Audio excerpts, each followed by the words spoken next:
কল্পনা করুন তো আমাদের শরীরের হার্ট, লিভার, কিডনি এগুলো যদি লেবার ইউনিয়ন করতো বা শ্রমিক সংগঠন করতো তাহলে কি হতো? তারা হয়তো কালকেই ধর্মঘট ডাকতো। তাদের দাবিগুলো হয়তো আমাদের দিয়ে ২৪ ঘন্টা ওভারটাইম করানো যাবে না, আমাদের উপরে জাঙ্ক ফুডের অত্যাচার করা যাবে না, আমাদেরকে ঘুমানোর বা রেস্ট নেওয়ার সুযোগ না দিলে আমরা কাজ বন্ধ করে দেব। আমাদের শরীরের প্রত্যেকটা অর্গান আসলে এক একটা নিরীহ শ্রমিক। তারা কোনো প্রতিবাদ না করে বছরের পর বছর অন্যায় অত্যাচার সহ্য করে। এর মধ্যে থেকেই তারা তাদের কাজ করার চেষ্টা করে। কিন্তু যেদিন অত্যাচার সহ্য করতে করতে কাজ করা বন্ধ করে দেয়, সেদিন আপনার কোটি টাকা থাকলেও তাদেরকে কাজে ফেরানো যায় না। হাসপাতালে ডাক্তাররা হয়তোবা শেষ মুহূর্তের পরিস্থিতি সামাল দেওয়ার চেষ্টা করেন, কিন্তু তার আগে আপনার এই সাইলেন্ট অর্গানগুলোর আর্তনাদ কি আপনি শুনতে পান? তারা প্রতিনিয়ত আপনার সাথে কথা বলে, আপনাকে সিগন্যাল দেয়, আপনাকে বোঝায় ছোটোখাটো গ্যাস, একটু ক্লান্তি বা একটু ব্যথার মধ্যে দিয়ে।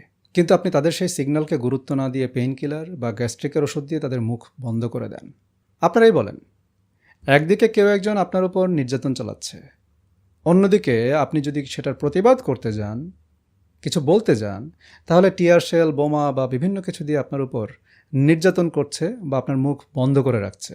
এটা কি একজন ফ্যাসিস্টের আচরণ না? একটু চিন্তা করে দেখেন যে আমরা অধিকাংশ মানুষই আমাদের শরীরের সাথে ফ্যাসিস্টের মতো আচরণ করি কি না। তফাৎটা হয়তো শুধু একটা জায়গায়, যে আমাদের শরীরের অর্গানগুলো আওয়াজ করে কোনো আন্দোলন করে না, নীরবে করে, আর আমরাও নীরবে অত্যাচার করতে থাকি।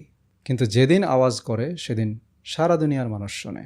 বড় আওয়াজের আগে ছোট আওয়াজগুলোতে রেসপন্স করেন। তাদেরকে সাপোর্ট করার দায়িত্ব নিজের হাতে নেন, নিজের পরিবর্তনের দায়িত্ব নিজে নেন।